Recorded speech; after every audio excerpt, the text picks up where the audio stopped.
Rob and Slim Show. Hey guys, it's Isaac Thorne. Isaac Thorne, how What's you up, feeling, Isaac? dude? I'm feeling a whole lot better. Oh, that's great. What was it? Just like a stomach bug? Yeah, yeah. Oh, There's they're the there's a worst. norovirus going around, and it was pretty awful for a couple of days there. I But had one like a few winters ago with my sons. They were up, and I think I woke up at like 4 in the morning. It just started. I don't even think I could make it. I think I like went down to the kitchen and I was just pacing, and then I couldn't like stop it, so I opened the garbage and just ugh. And I swear to God, I there was like always red in there. I always wake up at 3 o'clock in the morning, and I'm not feeling sick yet, but I have this weird impending sense of doom, Ooh. and that's when I know something's coming on, and it won't be an hour later that I'm like, here it comes again. Oh man, that's the worst. That's the worst. I've only had one or two of those things, and yeah, usually 24 hours, but they're the worst when they're going on. They really Ugh. are. They What? really are. You have a new book, Isaac. When does that come out? I do. It's the novel. It's my first novel. It's called The Gordon Place, and it is available for pre-order now, but it will be shipping April 15th on tax day, just in time for nobody to be able to spend their money on it. What? It's going to be on isaacthorne.com, and is it on Amazon? Yes, it Cool. is. It's on my site. It's on Amazon, Barnes Noble, Apple iBooks, Google Play, Kobo, pretty much anywhere you can buy a book. You should be Cool. able to find it there. What can you tell us about it? Um, it's this is I actually described part of it for you guys once before. People have asked me over the years, if I was writing or if I was going to write a novel or what was next. And I had written the first chapter of this thing several years ago. And it was just it started out being about this guy who lived in a small town and grew up there and was basically accidentally elected the town constable. And and he's investigating reports of screaming coming from his old abandoned childhood home, Wow. where nobody's lived for like 20 years. So the book starts out with him going to investigate these screams, and he falls down the cellar stairs while he's there and gets trapped there. So from there, he sort of has to confront his past. He had his father's dead now, but was an abusive man, so he has to confront that. And meanwhile, a couple of reporters from a larger city have come to the small town to do Halloween stories, Halloween feature stories about some of the places they've heard, have some haunted reputations there. Yes. And this guy's place happens to be one of them they want to investigate. So eventually everything comes to a head there. Nice. What? Yeah, because Slambo asked last week, was this a full story? Because like how Roadkills was short stories, and I said, yeah, I thought it was. I thought it was a full story. Yeah, this is my first full-length novel that I've published. I've actually Nice. I've written a draft of a novel previously, but kind of put it in a drawer and tucked it away because I wasn't happy with it. Is you this know? self-published, or are you on what is that, a publishing like company? It is self. It's self. Oh. But now I hire people out to do certain things like cover design and layout and stuff like that. But it's not through a publishing company. Okay. Yeah, if you want to rewatch this video, Isaac, I ran in the kitchen real quick. Slim's cat had somehow gotten a bag of like cat treats or cat food at. It was I don't know if the cat was biting it, and it was just all we heard was the crunching of the bag. Like I was like, what's going on there? He out of the cabinet, I guess he got the whole bag of cat food out. But Ryder Doll just texted me too, Isaac. She said your book sounds amazing. She said that the Gordon Place sounds amazing. You guys are cutting out on me. Oh, No, sorry. no. I said Ryder Doll just texted me and said your book sounds amazing. Oh, well, good. Good. I'm glad she thinks so. I'd love to be able to send her a copy if she reads. Awesome. And I wanted to ask too. Roadkills. Was it successful as far as like was that? Yeah, how many books do you have? As far as I guess compared to your other books, was it like the most successful one? Because that was so good. That was so good. Yeah, so far it's been the most successful. I mean, I consider it a success from an indie author standpoint. You know, Yeah. I've said before, it's not going to allow me to retire. Yeah. But yeah, it got some really positive feedback, and it got some good reviews, and I still sell copies. I was gonna say too, and I love seeing at least once or twice a week I see you posting reviews that people have left for it. So yeah, it still seems to have some heat, heat around it. So that's awesome. That's really cool. Yeah, I love it. Well, and I think it's a good place for people to start to kind of get to know my work if they want to read The Gordon Place, or they think it sounds interesting, but they're not really sure. You know, indie authors, it's kind of hit or miss. So they're not sure they want to plunk down the money on and the time into a novel. Roadkills or any of my standalone short stories would be a great place to start.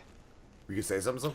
Well, I was wondering, what did you get more joy out of writing that collection of short stories or the Gordon Place? I'll tell you, the short stories were more fun to write, because enough happens over a short period of time there that when you get to the climactic point in the story, you get there faster, and you know. That's what I would think. I think writing a longer story would be like, a lot more thought and a lot more into it. Yeah. Exactly. And when you write a longer piece, it's over several, weeks or possibly even months. And if you get to a point where you have to put it down for a while and you go back to it, you have to remind yourself what had happened before. I was thinking, like, you have to reread everything you had written to that point. Yeah, you don't want it to like not fit or be like later, like a time jump or whatever. Like, right, exactly. The possibility of continuity errors is much greater when you're writing a novel. How long did it take you to write The Gordon Place? I believe I actually did the first draft in about 8 weeks. Wow. That's awesome. I was gonna ask you, and that was. I'm sorry, Isaac. I'm sorry. Go ahead. No. I was just gonna say, like, when you write, does it all come out? Because like sometimes when I write, just even like the skits for the show, like it comes out too fast. Like I gotta like write like side notes and like little like things. Like, does that happen when you write? Absolutely. Because and a lot of times the characters will just take the story and run with it. Where I think it's going may not necessarily be where it ends up. Because stuff happens along the way, and you'll get a thought about a subplot or a detail that becomes important later. So I found myself, when I got to the rewrite process, filling in a lot of gaps from that first draft because of things that had happened later that I hadn't accounted for, when I first sat down with it. Gotcha. Yeah, it's got to be just a crazy, thing to go through. Like, process to do. Absolutely. Cool. And do you know what your next project's going to be? Like, have you started that, or is that, like, you don't know yet? I have an idea, but I haven't sat down and started writing it yet. Right now, it's still kind of... it's just still kind of brewing in the back of my mind. And it, just like with the short stories, the way this comes about with me is I'll think of this like ultimate scene, and I'll know that I want to get to that particular scene in the story. So I start there and then kind of go back and start building everything that culminates in that scene. So I do have an idea for my next one, but I haven't actually started setting down the words, taking the steps to get there yet. And when you write, do you have like a ritual? Like, is there anything you do to like get your mind right, or do you just sit down and just knock it out? I sit down and start, and if it comes, it comes.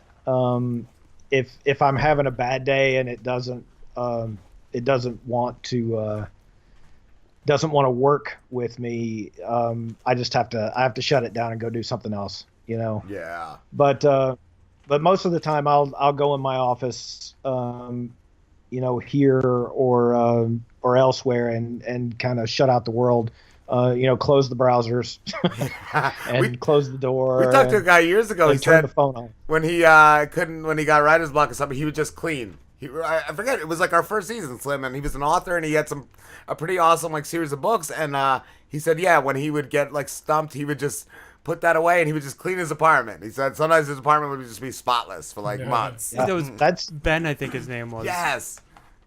That's actually a great tactic, because if you can distract yourself with something manual, something that you don't have to think about like you do when you're having to develop a story, that actually helps the process. It gets the juices flowing again. Have you ever almost finished something and then like wanted to change it like completely and just like scrapped it and restarted it?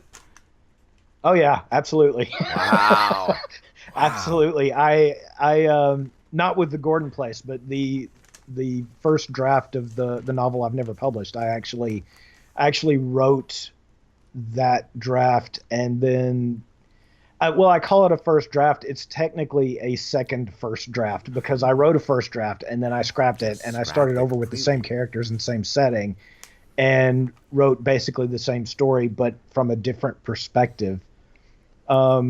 So that one, because I've had to scrap it and rewrite it, and it's now in its second first draft, it's probably just going to stay there. A third first draft? It doesn't seem to want to work with me. Isn't that kind of what like George Lucas did with the original Star Wars? I think like the original script is like completely different than what it eventually became. Wow, no, I didn't know that. I've heard that.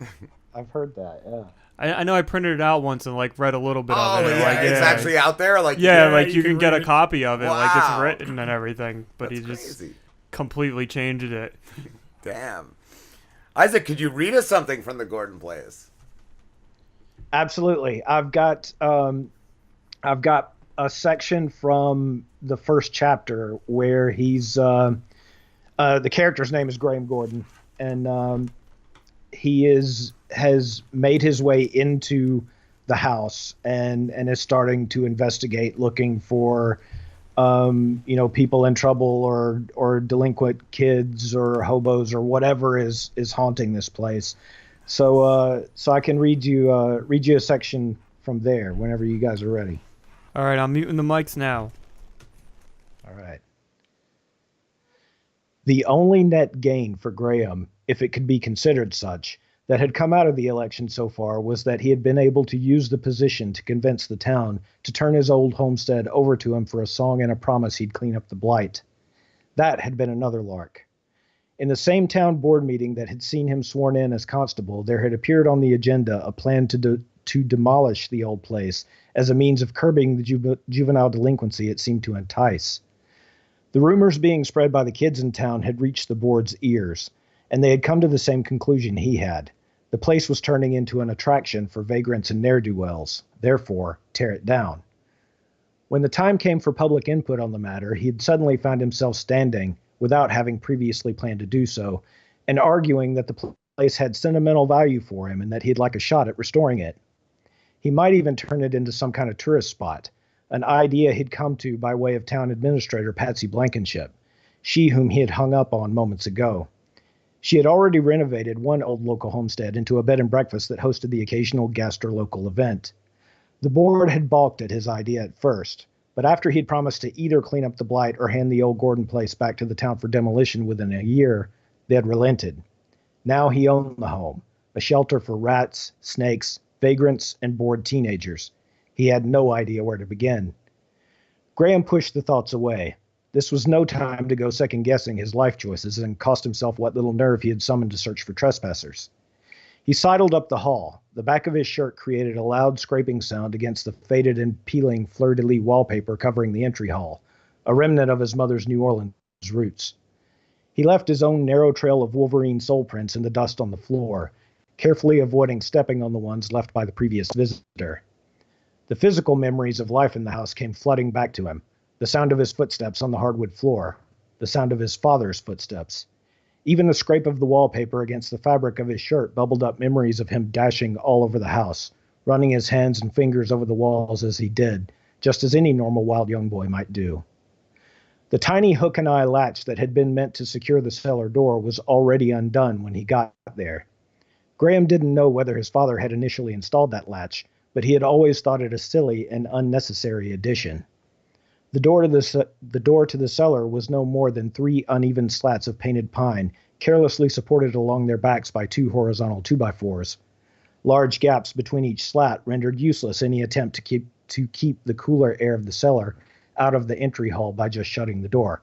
Besides, it had always managed to swing shut and stay closed on its own, even unlatched, which was one more reason the cellar had made for such an excellent hiding place.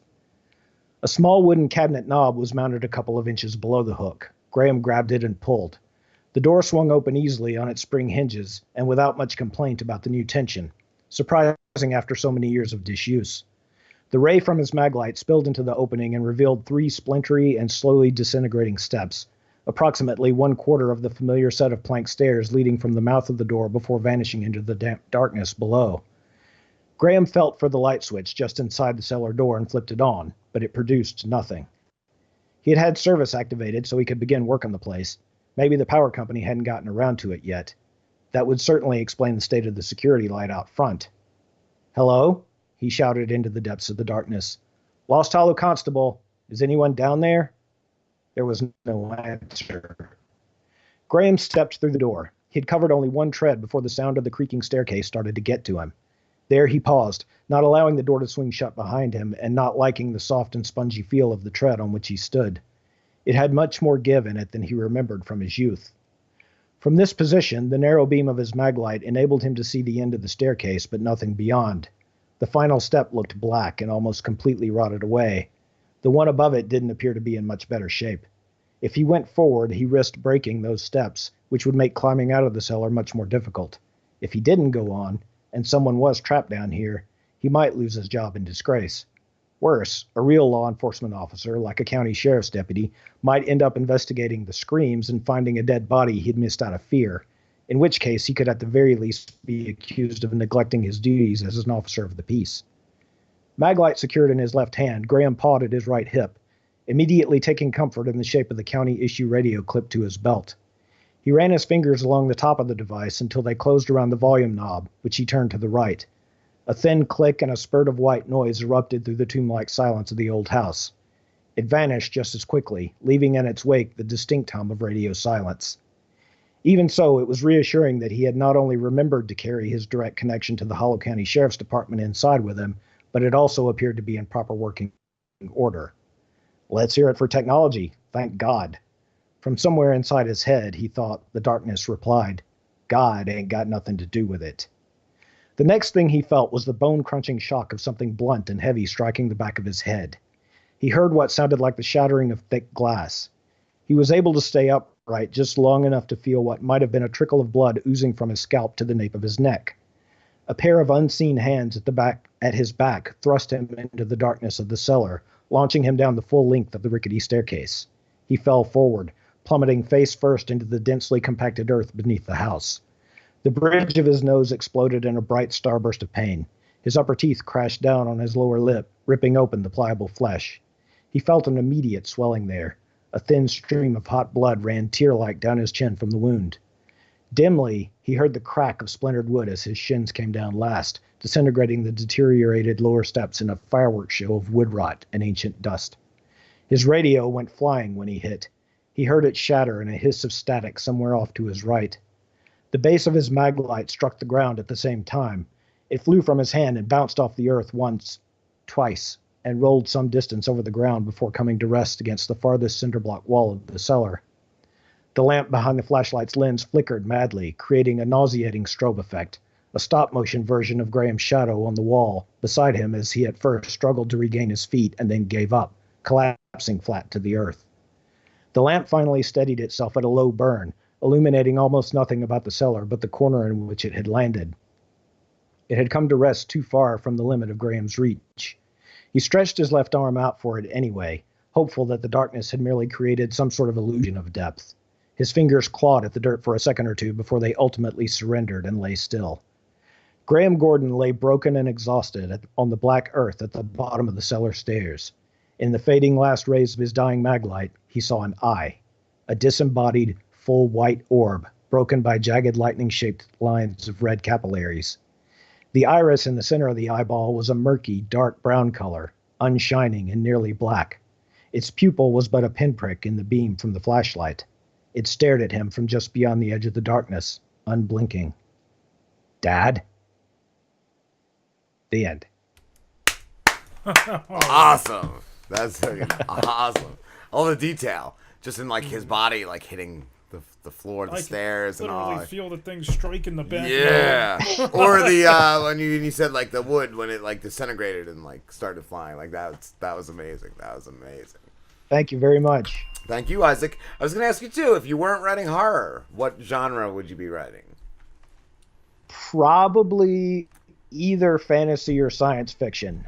Nice. I would lean more toward science fiction if it weren't horror, but I've always loved fantasy too. Old stuff like Beastmaster and Conan and Hercules and things like that. Have you ever dabbled? In sci-fi, a little bit. One of the stories in Roadkills was sort of science fiction based. Yes. Safety first, right? Safety first, right? That's a good one. I haven't written any fantasy, but I might have a fantasy story in me somewhere. I was gonna say I don't know too much fantasy horror, but there's a lot of great sci-fi horror out there, and that's a really like awesome genre. Like that's a genre that I really like.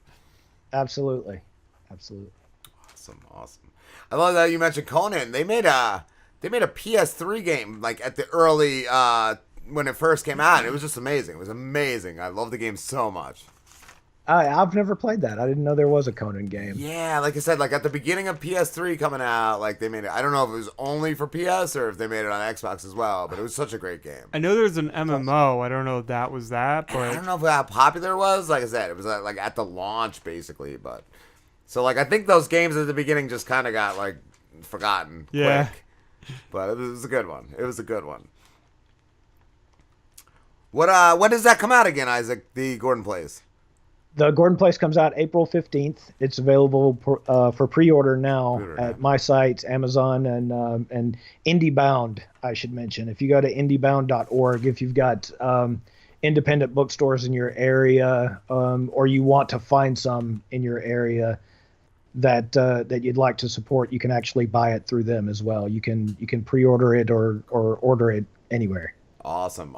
Do they get anything extra when they order it, like, anywhere else? Like, on your site, do they get, like, something extra for ordering it there or anything like that? Absolutely. On my site, you can order an unsigned copy of it, and you get one of my Evil Bunny stickers. If you order a signed copy, you get two of them. Nice.